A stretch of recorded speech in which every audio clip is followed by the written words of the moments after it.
So I went through that entire cancer experience, and just like Sally said as well, you know, I saw the gaps in the system. So one of the things that I noticed was my teeth started falling out after I had total body radiation and chemotherapy, and I didn't understand why.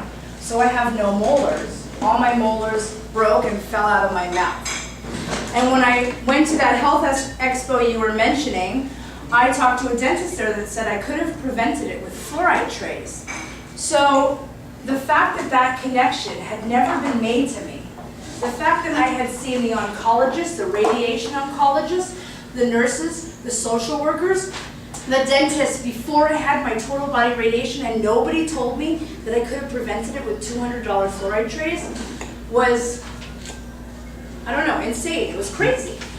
And so, you know, I started this nonprofit organization because I didn't understand why it was so difficult to provide that information to patients. Why it wasn't important enough to say, hey, for $200 you can get this fluoride tray and it can help prevent the deterioration of your teeth. I didn't understand that. And so, sorry if I look at this, I have such chemo brain, it's not even funny. But, I know you're nice, I'm not worried. So the problem is, we're really out of balance when it comes to cancer. I was just telling Sally, you know, we started this great campaign, it's called Wake Up, and I'll pass off the flyers to you guys. It's just like my shirt. My shirt says Wake Up. We're trying to get people to wake up and realize that we've been raising, society as a whole has been raising money for research for 94 years. When do you get to the point where you're like, okay, where's our cure and who's helping the people? And last year, several nonprofit organizations cut their entire funding to financial assistance programs. When they cut their financial assistance programs, it left millions of patients wondering how they were going to get the financial assistance for getting to treatments, how they were going to pay for caregivers, how they were going to pay for their dental work after treatments. They were like, what are we supposed to do now? So I'm going to give you guys some really great examples of some people that we've actually worked directly with. One case is an elderly woman called me who lives in Thousand Oaks, and when she called me on the phone, she said, Rachel, my husband just had a tumor removed from his brain. Wow. We have to go to his radiation oncologist appointment today, but I don't drive, so we're going to have like some local cab company drive us. I didn't have anything to do that day, so I said, you know what, I'm going to go with you. I'm going to be your advocate and take the notes for you and see how I can help you. So I went to their house and I picked them up. The first thing I said to them is, do you know that sugar feeds cancer and sugar feeds tumors? So you do not want to eat anything with sugar, okay? And so they were like, okay, that's good to know. So we go to the radiation oncologist meeting. The radiation oncologist tells him you have GBM GBM stage 4. The guy's like, what is that? He's like 73 years old. He has no idea what GBM means. The doctor starts telling him it's glioblastoma multiforme stage 4. That is a really bad form of cancer. Then he commences to tell him you're going to be on this chemo pill. I don't know if your insurance covers it. You're going to have to figure it out yourself. You're going to be on this radiation treatment. And he said, eat whatever you want. So that first time that I met them, I didn't explain to them why the doctor said eat whatever you wanted. But when I got to know the family, because I've adopted them, and I've been working directly with them, I told them the reason that doctor said eat whatever you want is people who are diagnosed with GBM usually do not survive that. Okay? And the way that the doctor looked at it is he might as well be happy and eat whatever he wants. But that's not the way that it works, okay? I was diagnosed terminal. The only person that believed in me other than myself was my mom. And she knew that I was going to fight it and I was going to beat it. So this guy should get as much hope as anybody else, right? Okay? So I got him on his diet. It's called the ketogenic diet. It's very specific to his type of cancer.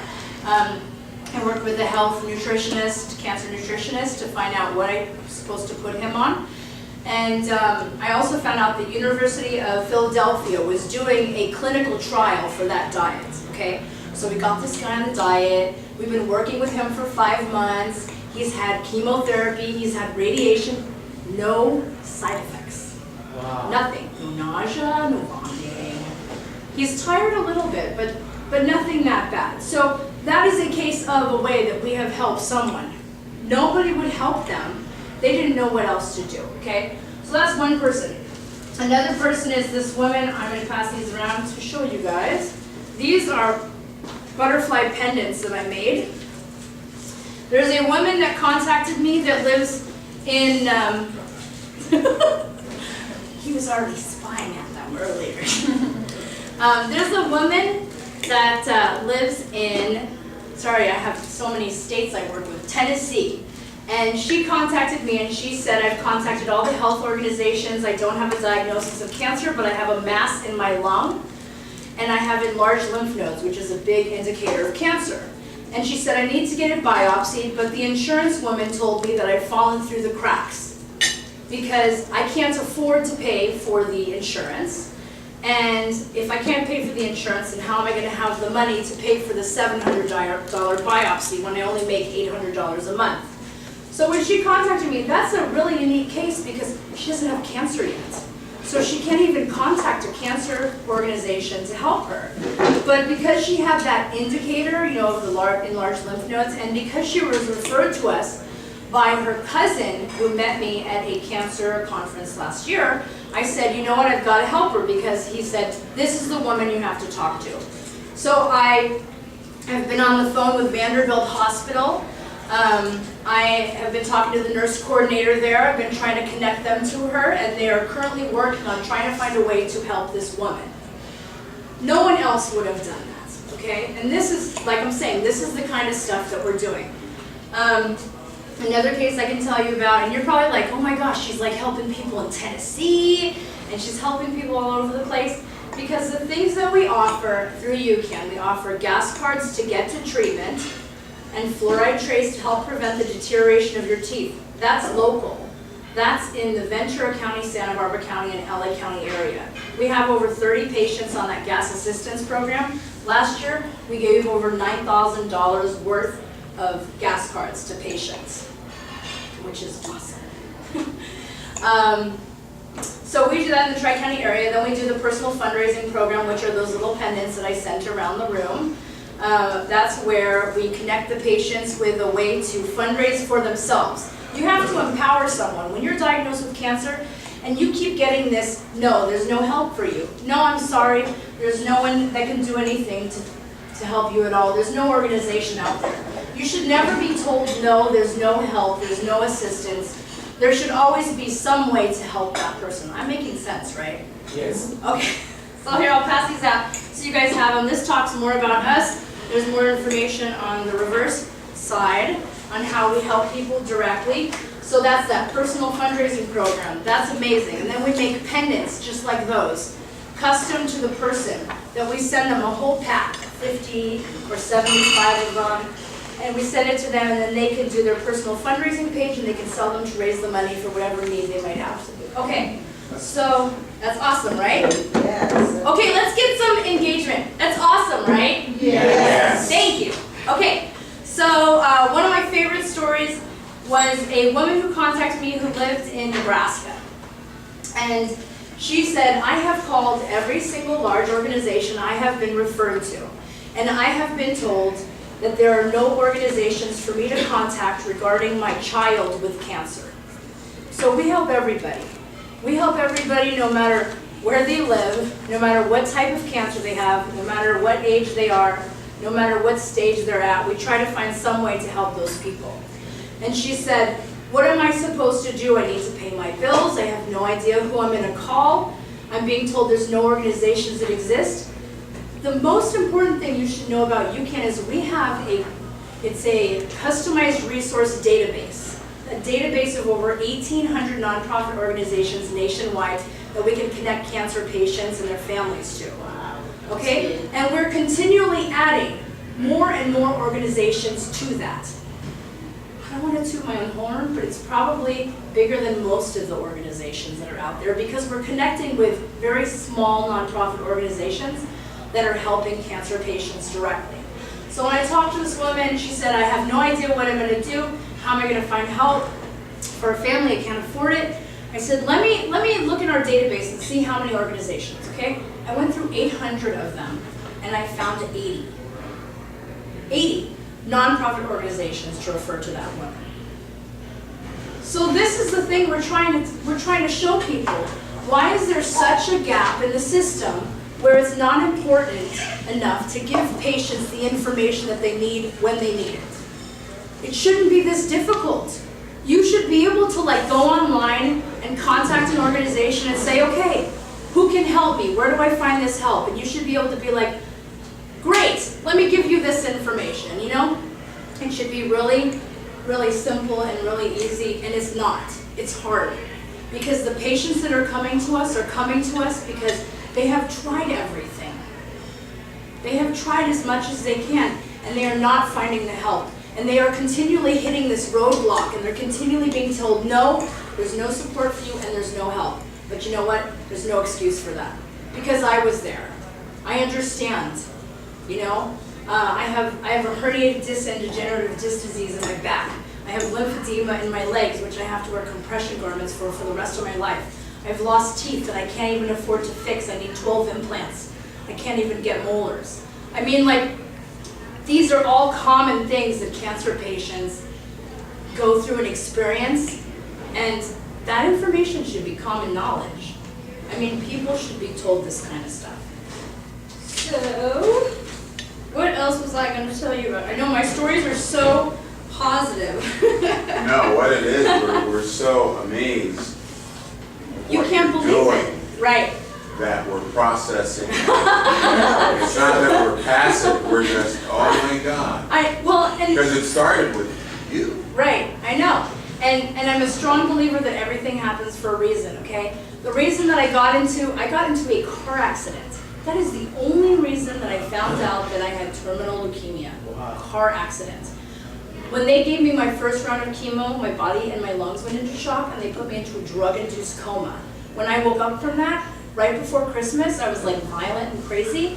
They had to teach me how to walk again, and how to read and how to write, because I couldn't do a lot of that stuff. I had to completely rehabilitate myself. I was never able to go back to work. And that was 2006. And I started this in 2009. Because I kept seeing it. You know, I used to, like Sally had said, I had volunteered for a charity, and I asked them if I could go to one of their events, and they said, you can't go to the event unless you raise the money. And to me, that was stupid. That was the stupidest thing I'd ever heard, because I was a cancer survivor, and I was donating my time and my energy to help them, and they wouldn't allow me to go. And when I did go, because by some crazy, fabulous chance, they said, how many cancer survivors are here that raised money? They didn't say how many cancer survivors are here that beat cancer. So I think in a lot of cases, it's just it's like everybody's trying to focus on finding this cure, and that's great. But there are so many alternative treatments out there that are available for patients. If they want to, look into them, or if they want to contact us about that, we do. We have information about complementary alternative treatments, which is complementary and alternative medicine together. We have information about all kinds of alternative treatments for different types of cancer. Why should you not be well informed when you're going into that? Why should you not know as much information as possible so you can make an informed decision of which treatment options you have? I didn't have a choice. I could have saved my eggs and had kids later. I'm infertile now because of all the treatments I've had. So I mean, it's you think they would have, yes. But I was so sick that if they didn't treat me right away, I would have died. They didn't think I was going to survive it. They told my mom that they didn't think I was going to make it to the City of Hope. But I'm going to tell you a funny story, because we have to make you laugh a little bit. So when they picked me up, they were going to transfer me from Ventura County Medical Center to the City of Hope. And they sent this ambulance team in, and the ambulance team came into my room, and they were really, really serious. And they're like, okay, so we're here to take Rachel to the City of Hope. And the doctors were telling Mom, we don't think she's going to make it on the ride to the City of Hope. So I get in the back of this ambulance, and there's a bald man. I love the bald man, guy. There's this bald guy in the back with me, and then there's Tom Cruise in the front, this really honky guy in the front. And they're looking at me and they're like, okay, Rachel, we're gonna go drive, to the City of Hope. It's gonna take a couple hours. And I started like laughing and chatting with the bald guy in the back with me. And the guy up front goes, do you mind if we play some music? I want to play some K-Rock. Sure, play some K-Rock. He's up there singing and I'm dancing in this gurney talking to this guy. When we get to City of Hope, my mom's like, please God, let Rachel be alive, let her survive this. And they come out of the ambulance with me and we're hysterical. We can't stop laughing. And she's like, how crazy is this? They're telling me my daughter's going to die and she is coming to the hospital laughing, having a field day. And let me tell you, that is the way I go to the hospital all the time. When I was going for treatments, all the time I was laughing. When I go now for checkups, I'm laughing. And you can ask Hen. I mean, Hen's been there with me and she's seen me. And I talk to people and I'm always trying to find ways to help people. And that's just what I do. So if you want to find out about how you can make a difference in the lives of cancer patients, then please talk to me. You're awesome.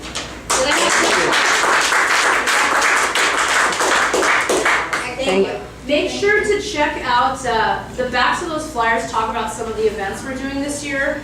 Like we're doing a really cool dance event and several other things. And we'd really love for you guys to get involved. Well, your life has been an inspiration. Thank you. We want to present you with a little small token from the Rotary Club. It says, presents this certificate of appreciation to Rachel Schur, United Cancer Advocacy Action Network. Thank you for your time and valuable presentation on cancer. Comes in all colors. What's your color? And I'm going to sign this for Nina. Thank you. Not here. And also, we're going to give you this gift. Awesome. For you to keep with you. I'm at all excited. times. And we sell jewelry. Yeah, I was going to say, tell them what your display is. I didn't even tell you about my fabulous display. So I make all this jewelry. Wow. I stole your thunder. I make all this jewelry and 100% of the money goes towards, oh, that's very cool. Thank you. I've never had one of these before. This is awesome. Thank you. Here's your gift. Thank you. Thank you. Do you want to take a picture? Wow, thank you. Thank you. Thank you very much. I can relate to it so personally too, because years ago my mother was diagnosed with breast cancer and limb cancer, and I was told by the oncologist in all these years of practice that was the fourth worst case he had ever seen, and her prognosis was not good at all. So my mother kept insisting she didn't have cancer. She felt that she fell in the tub and she hit herself, and that was the injury. So the oncologist kept calling me after she went through chemotherapy and during her radiation and said to me, well, your mother's really a problem. And I said, what's the problem? She goes, well, she keeps insisting that she doesn't have cancer. And I said, and that's a problem? And he goes, well, yes, I keep telling her about her cancer, and she keeps saying I don't have cancer. So I said, is she going to her chemotherapy sessions? Yes. Is she going to her radiation? Yes. Is she doing everything you've asked her to do? Yes. I said, then you're fired. I fired him. Good. And she later had to go every 3 months for checkups, and her cancer was gone for 4 years. Wow. See? And she had a young boyfriend. Because she didn't want to own it. She didn't want to own it. That's and right. They were complaining. Because she wouldn't In accept it. I don't her mind, that's how she chose. They chose her head right. They chose